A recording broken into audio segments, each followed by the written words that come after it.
Hi, it's Mark Owen from Moosh Marketing and PR, the editor of Punchline Magazine, and welcome to Punchline Talks. Today I'm joined by Ray Dowling, who's the MD, owner, CEO, president of Moosh Cafe in Cheltenham. Hi there, Ray. Welcome to Punchline Talks. Morning, Mark. Thanks very much. Well, listen, opening the cafe in lockdown, what's it been like for you guys there at Moosh? Yeah, it's been fun. Actually, sorry, where is Moosh and what do you guys do?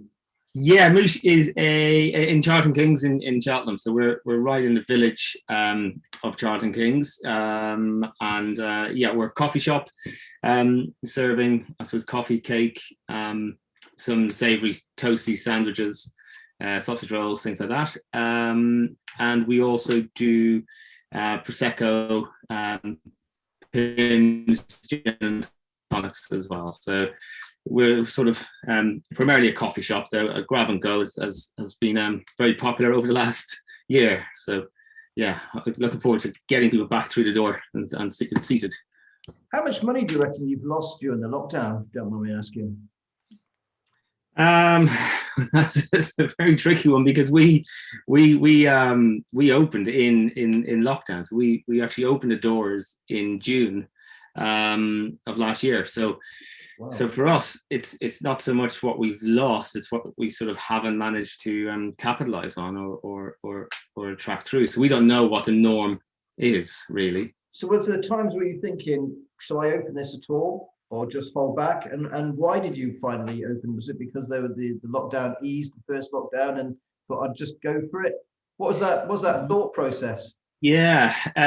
Well, rather unfortunately, we were due to open obviously a lot earlier than that, but having picked up the keys to start doing the refit of the shop, lockdown happened a week later.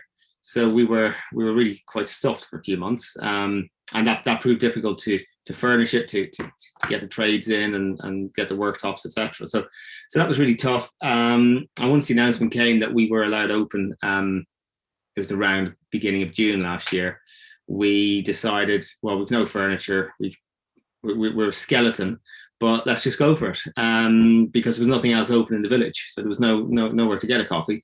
So we said, sod it, we'll just do it, and if it doesn't work out, we'll close it and wait till we're fully ready. But we haven't closed a day since, and Christmas Day has been the only day we've been closed since. Wow, fantastic.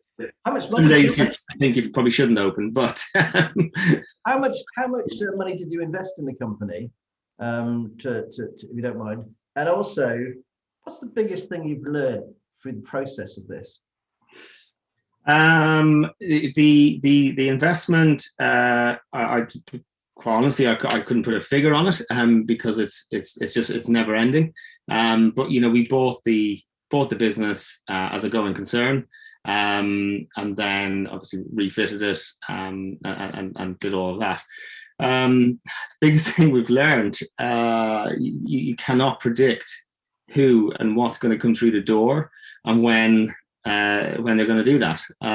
We have bumper Mondays and we think, brilliant, we're off to a great start, this is going to be a brilliant week, and Tuesday falls off a cliff, and there's no pattern and no rhyme or reason to it a lot of the time.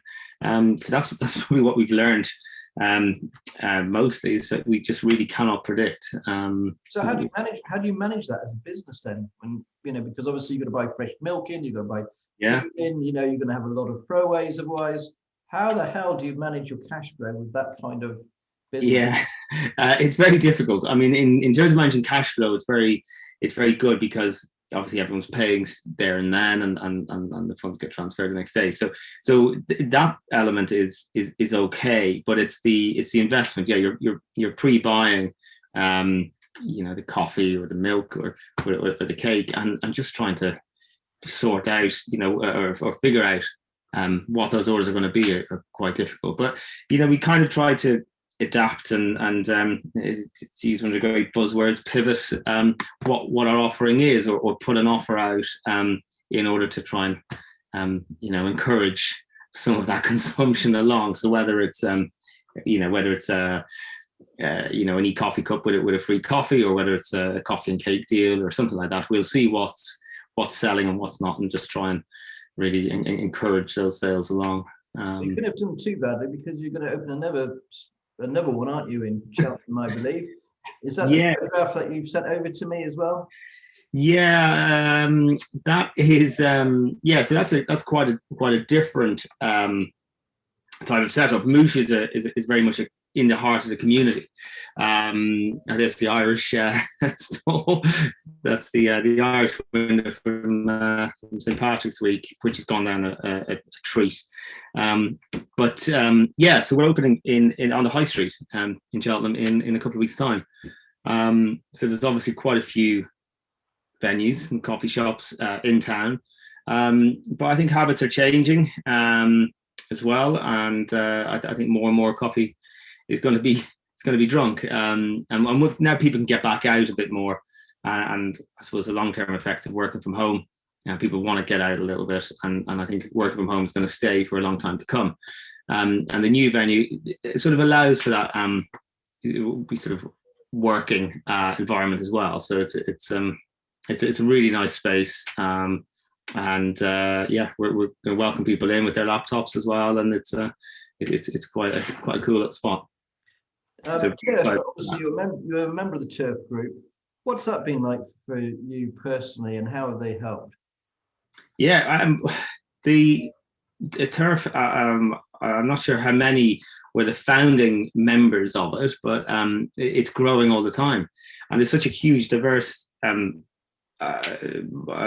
sort of offerings from coffee roasters to bars to private dining, right the way through to hotels, the lot. And I suppose having that support network to even just to vent about something that's happened with a customer or a supplier or the lockdown, or trying to wade through all of the restrictions and figure out, am I allowed to have people sitting here or not?